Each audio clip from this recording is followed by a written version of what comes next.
Hi everyone, and thank you so much for tuning back to my channel, Your Free Consult. Today is one that you have been asking about for so long, and I finally decided to do it. Today we're going to talk about polycystic ovarian syndrome.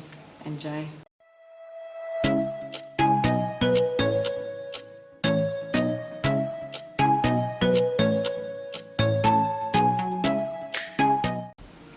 So this topic is really personal to me because I actually had polycystic ovarian syndrome for the longest time.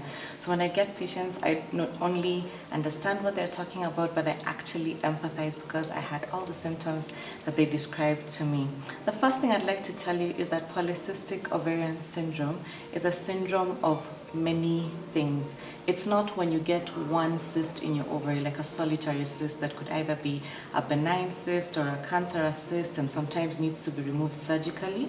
Polycystic ovarian syndrome has very many cysts in the ovary and they are not removed surgically, because that's a question I get a lot. Like, can I have just surgery for my PCOS? No, you probably cannot, but there is one exception where you can have surgery. So I'd very quickly like to just define for you what polycystic ovarian syndrome is.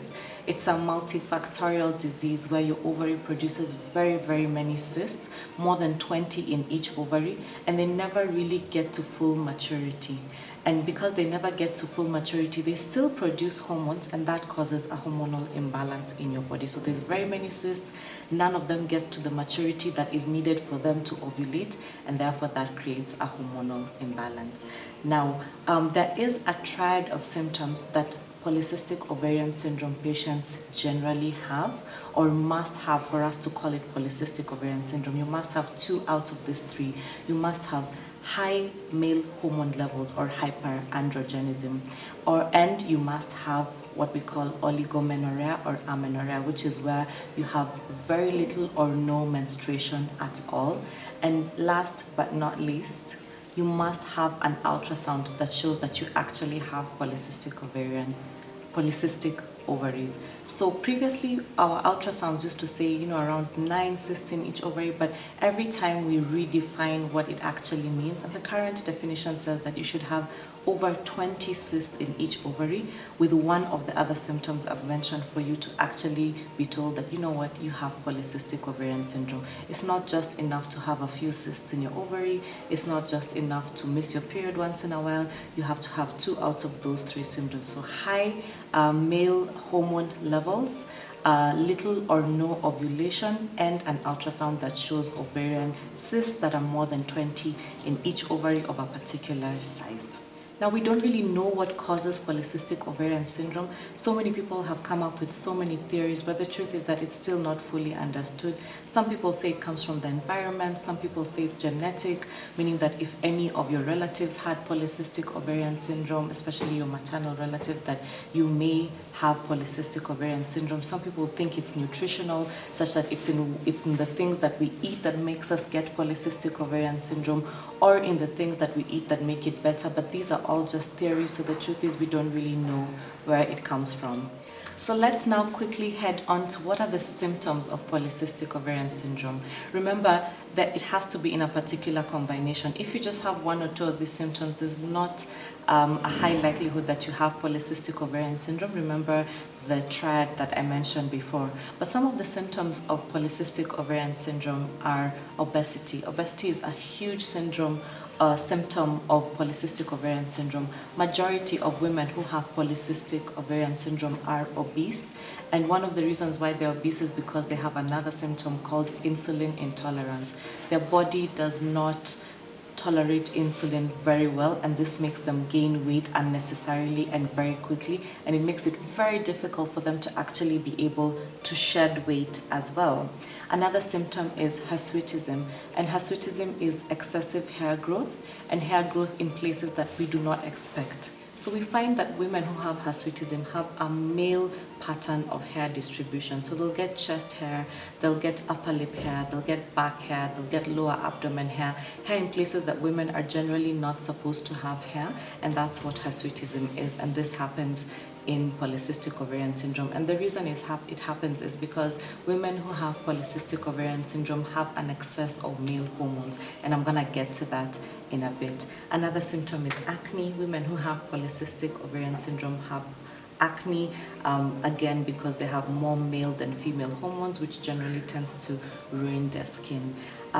Another symptom is male pattern baldness. So because of the excess of the male hormones, some women who have PCOS tend to get male pattern baldness at the top of their head, and this can be a horrible symptom in terms of their self-esteem, and also treating it is quite difficult as well. One of the other symptoms of PCOS is menstrual irregularities, and that's usually women who have very few periods in a year, or their periods are very light, or they tend to skip very many months of periods, and then their periods tend to go on for very many days. That's what I had. I'd have 3 to 4 months of no period, and then 30 to 40 days of an extended period, and this happens a lot in PCOS. Another menstrual abnormality that women with PCOS get is what we call dysfunctional or abnormal uterine bleeding, and this is because sometimes the lining of the uterus in PCOS is really stimulated and it gets really thick. We call it endometrial hyperplasia, and this can take very long to shed. So if the lining is extra thick, it takes longer for it to shed than if it were thin, and this can cause abnormal uterine bleeding, and I'm gonna later on let you know what the treatment for that is, so stick to the end of the video. Probably the biggest symptom that bothers women with PCOS is infertility. Remember, we mentioned that women who have PCOS don't ovulate as much, or do not ovulate at all, because of the hormonal imbalance, and therefore they have infertility. Women who have PCOS have great challenges conceiving. However, these challenges can be dealt with, and I'm going to describe that as well. One other symptom that women with polycystic ovarian syndrome have is called acanthosis nigricans, and this is where women get a lot of darkening around the nape of their neck, and sometimes even the front of their neck, and this is just part of the hormonal imbalance that they have. I had one patient once who mentioned to me that she met a lady who told her that she doesn't wash her neck well enough, and this is really, really sad, and it made her feel so embarrassed because she did have PCOS, and it is a condition. It's called acanthosis nigricans, and women with PCOS suffer it quite a bit. So what are the actual hormonal abnormalities that you get with polycystic ovarian syndrome? So the first is that you can have insulin intolerance. As I had mentioned before, your body does not really tolerate insulin or resist the effects of insulin. You can also have very raised estrogen levels. You can have raised male hormone levels like testosterone and DHEA, which is another male hormone. You can have also raised luteinizing hormone, which is a hormone that is produced in the ovary. And what happens with polycystic is that the luteinizing hormone gets way, way higher than another hormone we have called follicle stimulating hormone. And what happens when that imbalance occurs is that the woman is not able to ovulate. Some women also have thyroid hormone imbalances when they get PCOS, and other hormone imbalances. So you understand that now this is a disease that basically affects the entire body. So what are some of the tests that your OBGYN is going to send you for when you have polycystic ovarian syndrome? One of the tests, of course, is an ultrasound, because remember, it is what we use to diagnose polycystic ovarian syndrome. So the sonographer or the radiologist is going to see that both your ovaries have several cysts. They're usually arranged at the edge of each ovary, and most of the time they're more than 20, and that forms part of the diagnosis. Your OBGYN may also send you for a hormonal profile. They'll check your testosterone levels, they'll check your luteinizing hormone levels, and they'll also make sure that what you're experiencing is actually PCOS and not another hormonal abnormality, like for example a thyroid dysfunction or a prolactin hormone dysfunction. So they're making sure that this is actually PCOS and not another hormonal abnormality. Your OBGYN may also send you for an oral glucose tolerance test, a test called HbA1c, or an insulin level test, and this is all to check whether you are diabetic or not diabetic, because remember, PCOS comes with insulin intolerance, and I'll let you know in just a bit why you could become diabetic if you had polycystic ovarian syndrome. So let's quickly talk about what the treatment for PCOS is. And this is a really interesting area because many times I get patients who say, well, my doctor told me that I had PCOS, but they didn't put me on any treatment. And that's strange because there is actually treatment for PCOS. But the treatment generally depends on two things. Do you or do you not want to get pregnant? But even before we get into whether or not you want to get pregnant, one of the main ways to treat PCOS, believe it or not, is weight loss. Weight loss plays a big role in treating polycystic ovarian syndrome, and for every 10% of your weight that you lose, the polycystic ovarian syndrome improves dramatically. So say you do not want to get pregnant but you have polycystic ovarian syndrome. In that case, what we do is we manage the symptoms for as much as we can. We regulate the periods that have become irregular, we treat the excessive hair growth, we treat the acne, we treat any other symptom that you may be experiencing because of the polycystic ovarian syndrome. And we treat each of those symptoms with different medications. So for example, if your period is irregular, we might give you combined oral contraceptive pills just to be able to regularize your period. For example, if you have excessive hair growth, we may send you to a dermatologist who's going to help with that. Now let's put you in the situation where you have PCOS and you want to conceive. So for these patients, treatment is completely different. The first is that we do have to regularize their periods because regular periods are very important for those who want to get pregnant. And at the same time, we give them medication called insulin sensitizer.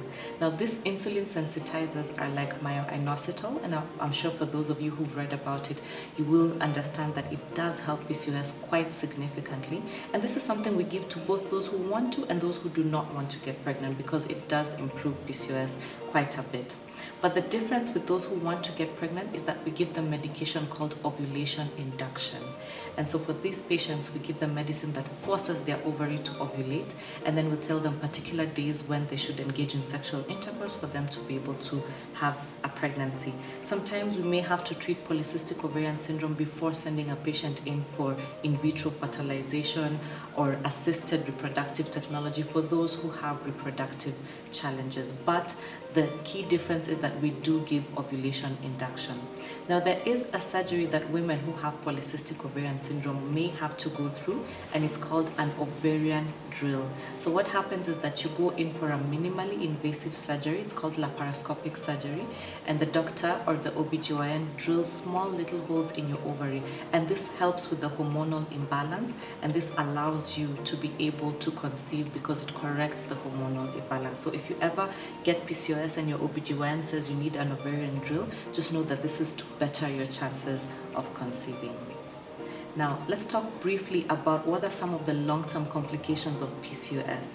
One of them is diabetes mellitus, and as I had mentioned before, you can become diabetic just because you had polycystic ovarian syndrome that gave you insulin intolerance.